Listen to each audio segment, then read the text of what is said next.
Vamos abrir a palavra, Evangelho de Mateus, capítulo 8, versículos 5 a 10.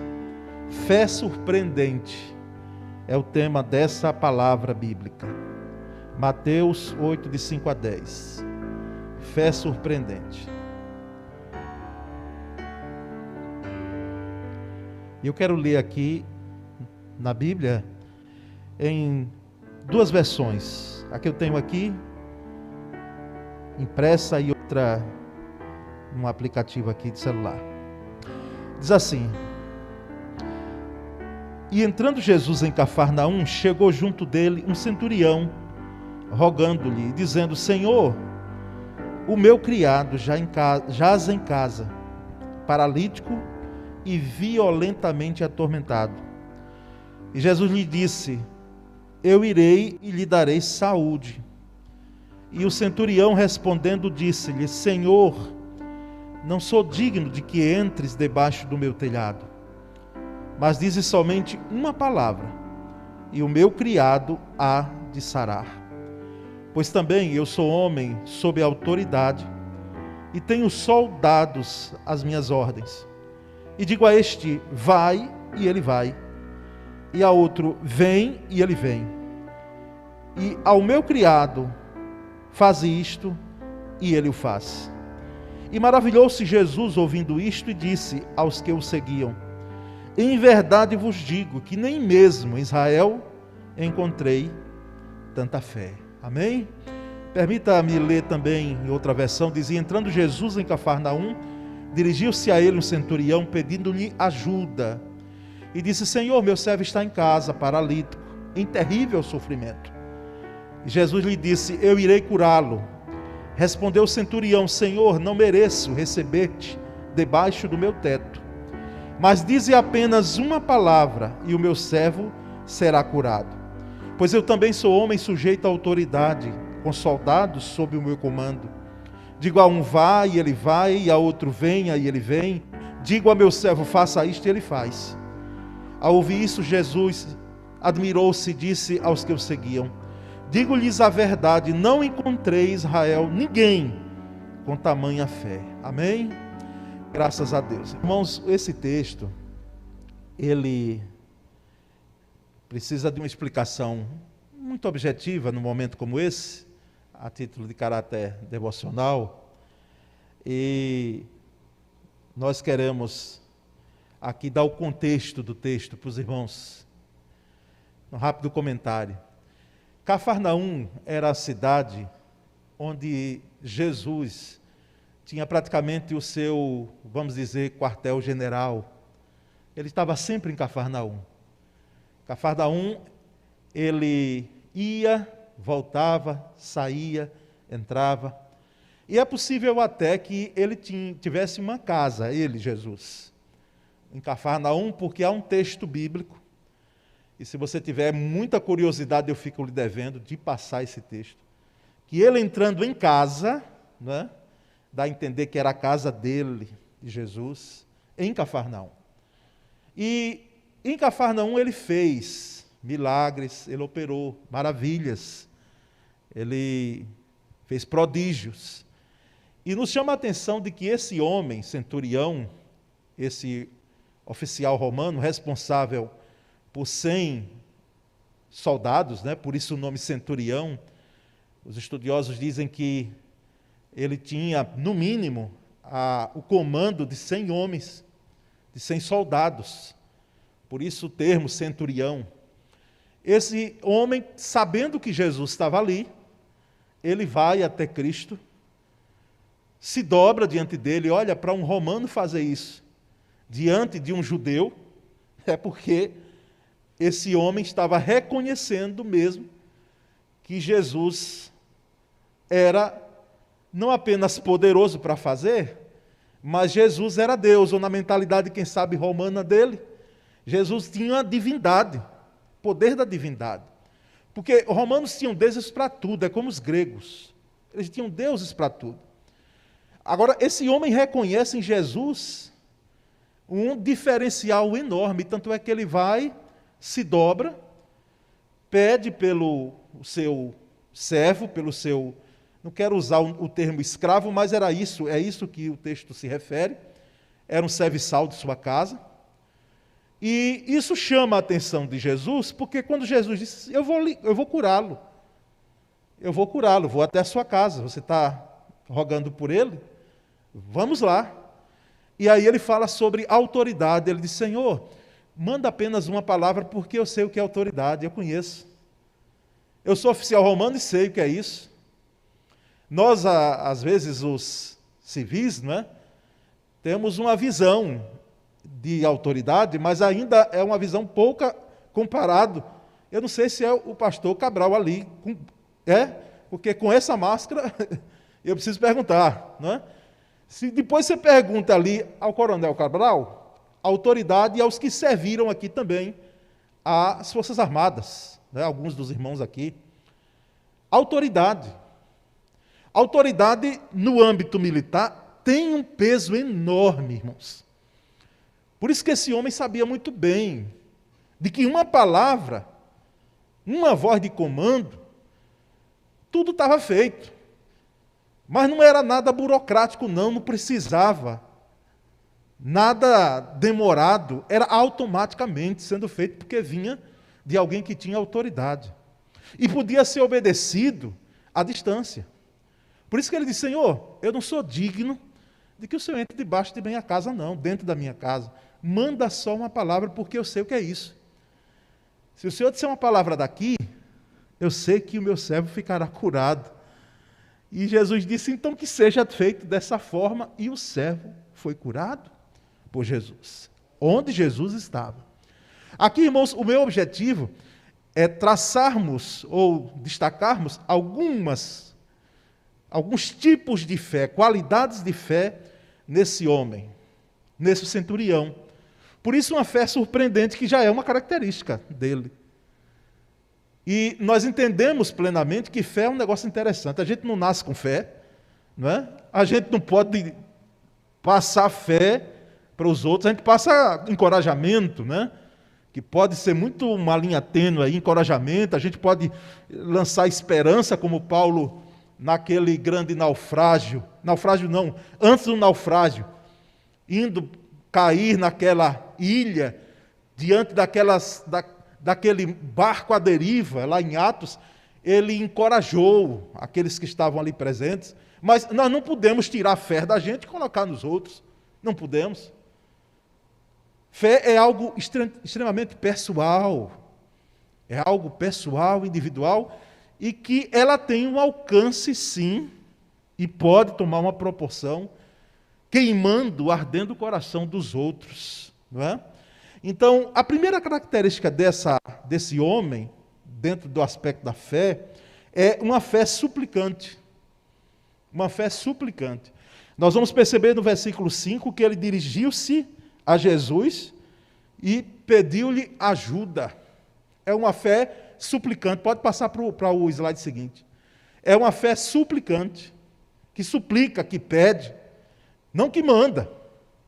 Porque os irmãos sabem muito bem de que nós temos visto aí já há alguns anos, com o advento de algumas teologias, crente mandando em Deus, dizendo as minúcias que Deus tem que fazer, como se Deus precisasse disso, e como se Deus fosse serviçal, como se Deus tivesse obrigado a fazer as coisas, por causa dos nossos caprichos, por causa dos nossos pedidos, por causa das nossas necessidades. Então, esse homem chega diante de Deus de forma suplicante, com uma fé suplicante. Ele se dobra e ele pede ajuda. Olha, irmãos, tem gente que é orgulhoso, é orgulhosa, até para pedir ajuda a um semelhante. Até para pedir ajuda, às vezes até um amigo. E eu sei que alguns são mais travados nessa parte.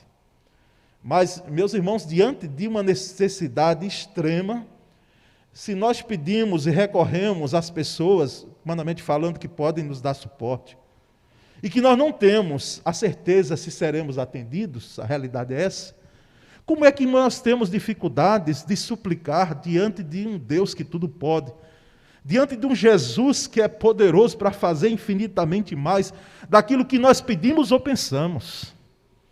É uma fé suplicante. É uma fé que eu e você nós devemos ter. Uma fé que suplica, uma fé que roga, uma fé que pede. Por isso nós pedimos. Ah, mas nós pedimos mesmo. Nós só não pedimos depois que diz, olha, já partiu. Partiu para o Senhor. Pronto. Aí o nosso entendimento evangélico é de que ali nós não vamos pedir para quem foi. Nós vamos pedir ao Senhor e rogar ao Senhor para quem fica. Porque aquela vida ali não carece, respeitamos quem pensa diferente, mas ela não carece mais de súplica alguma. Ela está com o Senhor, ela está com Cristo, ela está com Jesus, ela está no paraíso. Ela desfruta de um local que nós sabemos que nem dor, nem doença, nem lágrima existe. É uma fé suplicante.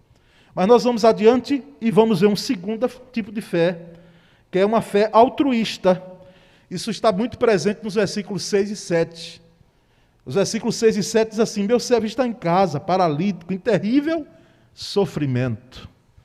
Então aqui nós percebemos ele pedindo pelo servo. O versículo 7 diz, Jesus lhe disse, eu irei curá-lo. É uma fé altruísta, não é uma fé egoísta.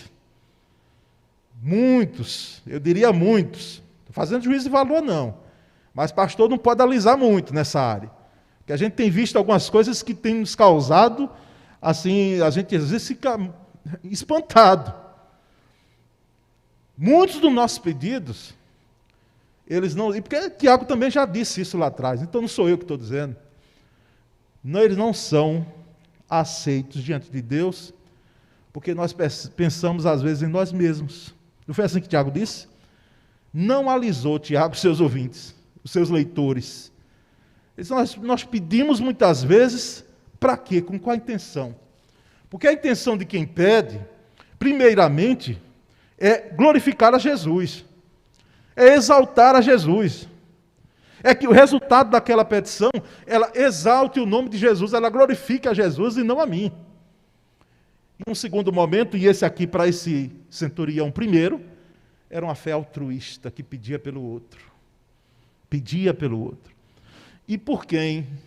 Um empregado, um servo, que muitas vezes era comprado como animal. Como animal, ou às vezes até pior. É triste a história da humanidade quando a gente percebe o egoísmo lastrando no meio dos homens. Esse homem teve uma fé altruísta. Meu servo está em casa, rogando pelo servo. Porque se fosse um filho, uma filha, se fosse a esposa, se fosse um parente, mas era um servo. E ele amava muito esse servo.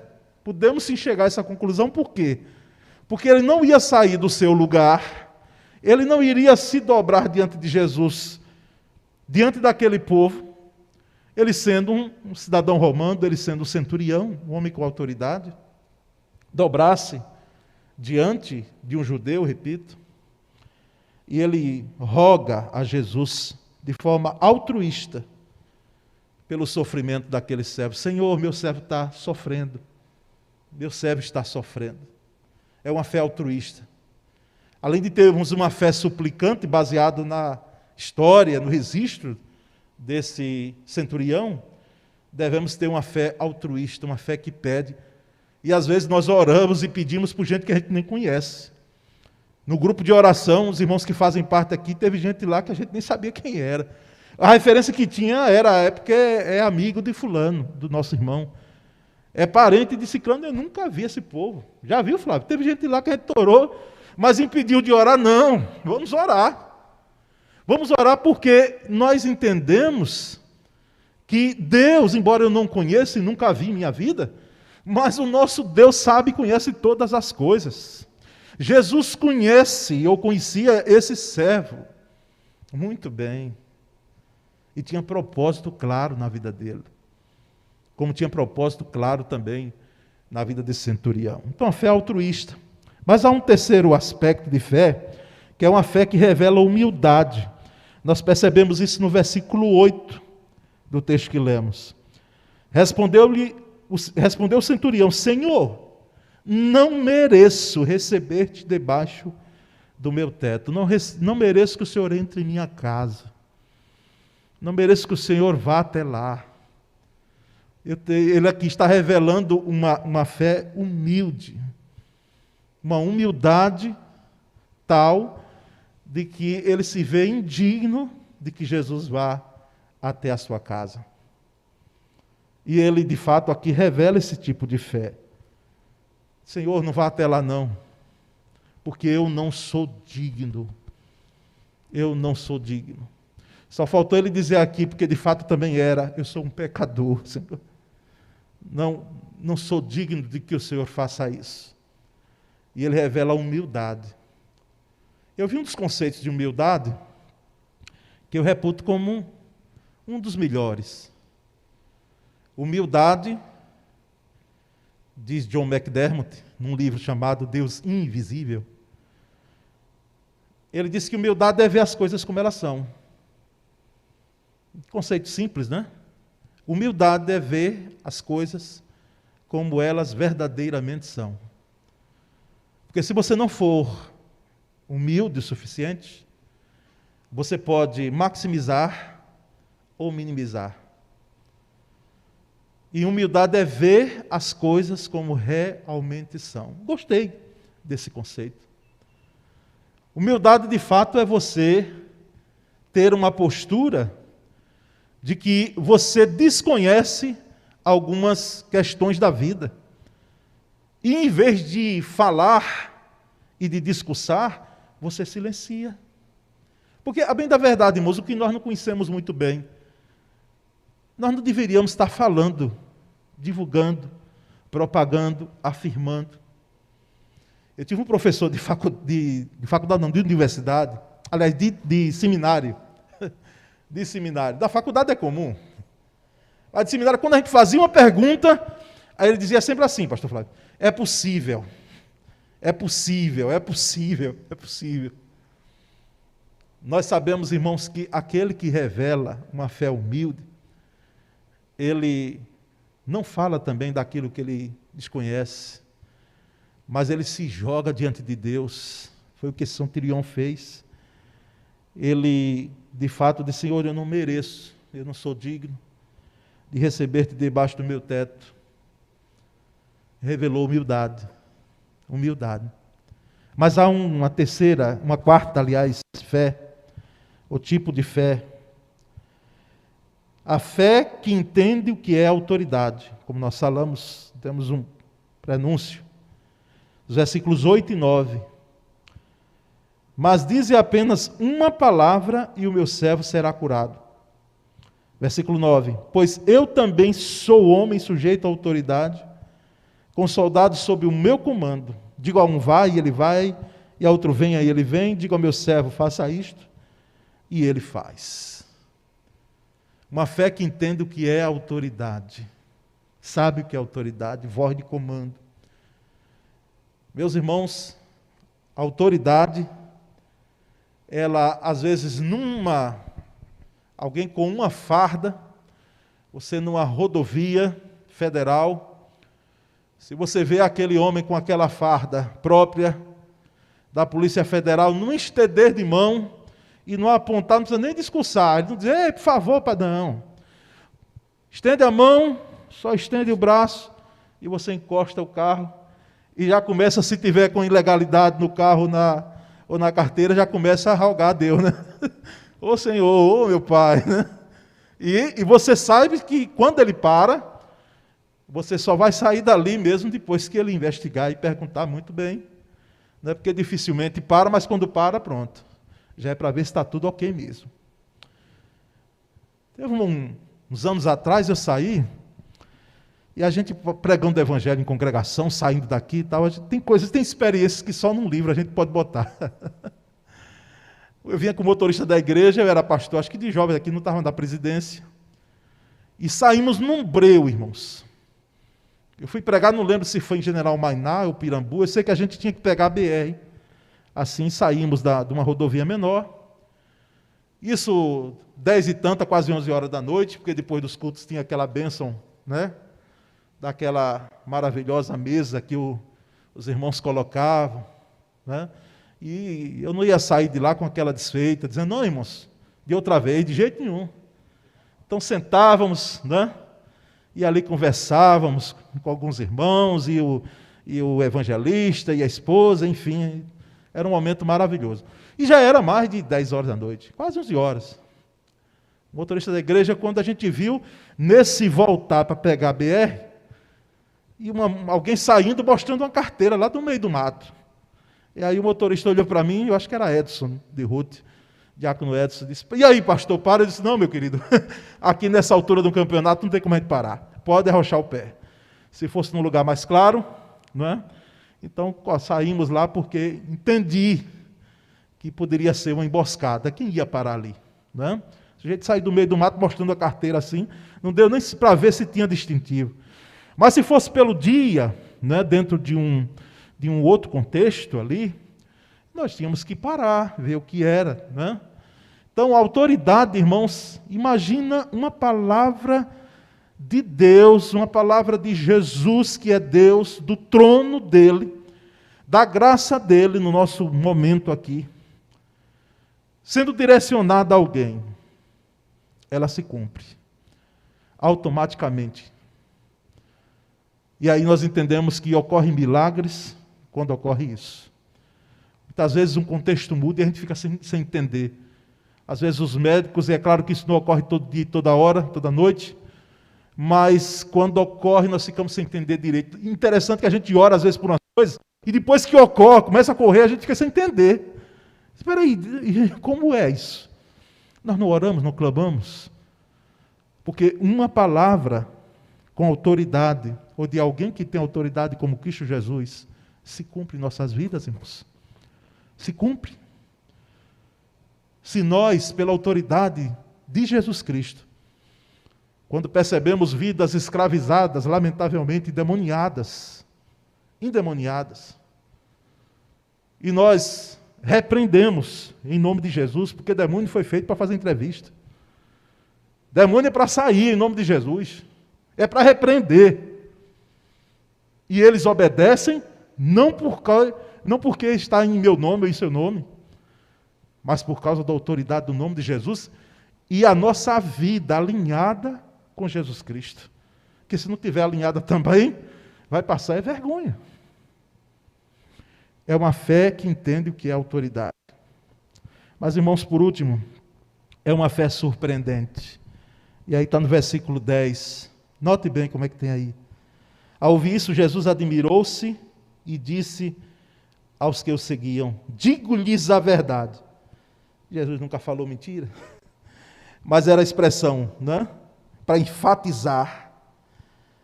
Digo-lhes a verdade, não encontrei em Israel ninguém com tamanha fé. E no versículo 13, que nós não lemos, diz, então Jesus disse ao centurião, vai como você creu, assim lhe acontecerá. Na mesma hora, o seu servo foi curado. É uma fé surpreendente, que surpreendeu até Jesus, revestido de humanidade. O sentido aqui não é de que Jesus não conhecia aquele homem, conhecia, aquele centurião, mas é que ele deixou claro, e inclusive os estudiosos, quando dizem, nem mesmo em Israel encontrei tamanha fé, se remete até a Abraão, que é chamado o pai da fé. Que nós entendemos, só um Deus mesmo cheio de graça e misericórdia, que um homem que é chamado o pai da fé, em alguns momentos, não é que ele duvidou não, mas ele começou a ficar cabisbaixo e triste, porque ele via o tempo passar, 25 anos de espera por uma promessa de um filho.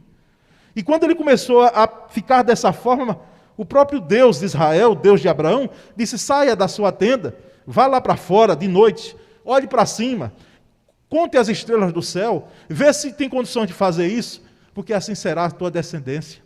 E fortaleceu, e animou, e encorajou. Esse homem, irmãos, está na galeria, esse centurião. Ele entra na galeria dos heróis da fé. Ele não está lá em Hebreus 11. Ele não está. Porque aquela lista ali, irmãos, ela não é exaustiva, como nós costumamos dizer. Ali existem outros homens e mulheres de Deus que nós conhecemos. conhecemos homens que de fato tinham uma fé surpreendente. E eu, irmãos, pela misericórdia, e você também, graça de Deus, queremos. Porque a fé que surpreende Jesus é justamente essa, de que não precisa de subterfúgios, ela não precisa de que eu veja, de me mostrar algo para que eu possa crer. Apenas uma voz de comando, eu sei que é suficiente. Que é suficiente.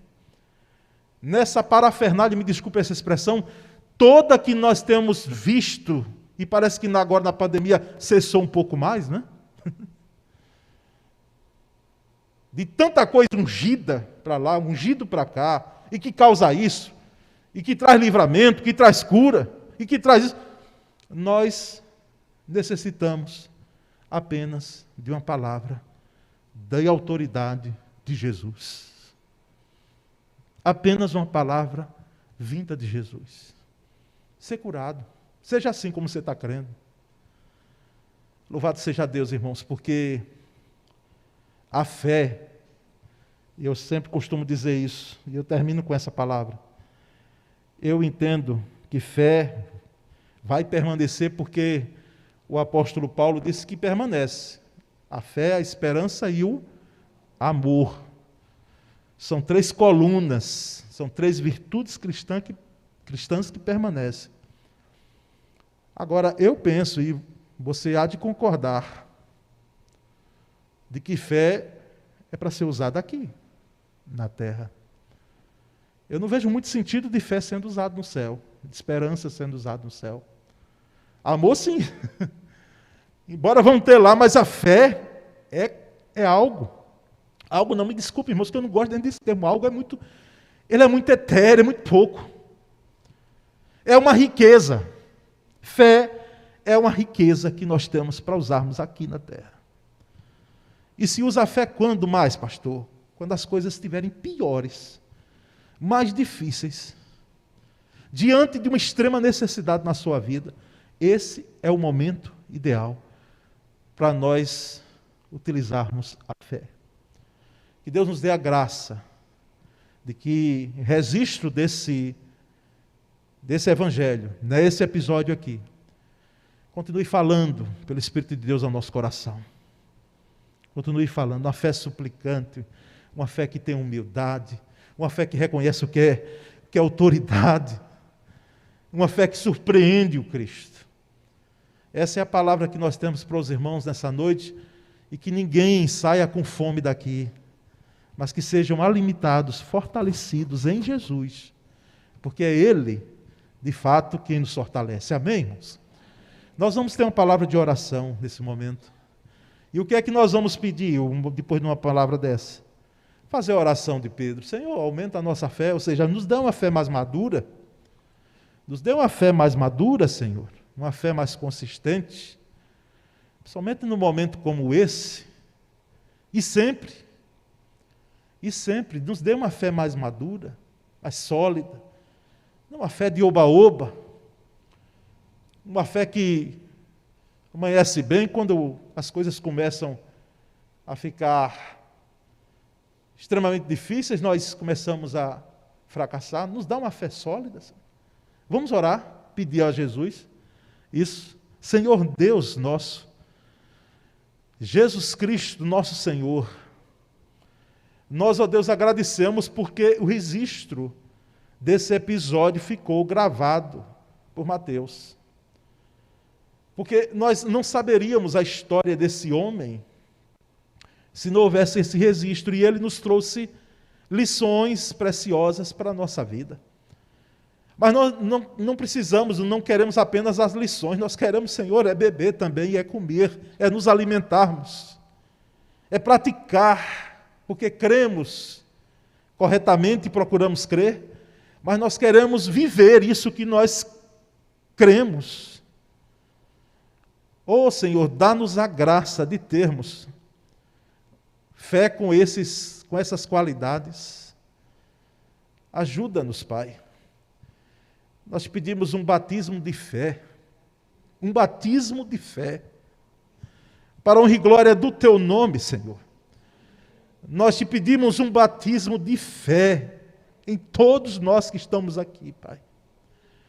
E nós rendemos a Ti toda a honra e toda a glória, toda exaltação ao Cristo que venceu. Louvado seja, pois, o Teu nome. Nós oramos, Senhor Deus, em nome de nosso Senhor Jesus Cristo. Amém, Senhor. Graças a Deus. Glória a Deus.